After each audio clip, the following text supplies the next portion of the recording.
ओम सुख करता नमः, ओम सुख करता नमः, ओम सुख करता नमः, ओम सुख करता नमः, ओम सुख करता नमः, ओम सुख करता नमः। ओम नमो इति।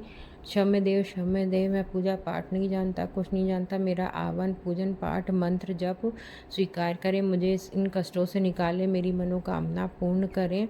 ऐसी आप सभी धनु राशि वाले प्रार्थना करिए गणपति जी से, आपका हर मनोकामना पूरी होगी। आपका भाग्य रोज़ प्रतिदिन 5 मिनट सुनने से या करने से जीवन ही पलट जाएगा, भाग्य बदल जाएगा। आपके भाग्य से अच्छी अच्छी चीज़ें आपको प्राप्त होंगी। और इस वीडियो को ज़्यादा से ज़्यादा शेयर करिए, लाइक करिए, सब्सक्राइब करिए। धन्यवाद। मिलते हैं अगले अंक में। ओम नमः शिवाय।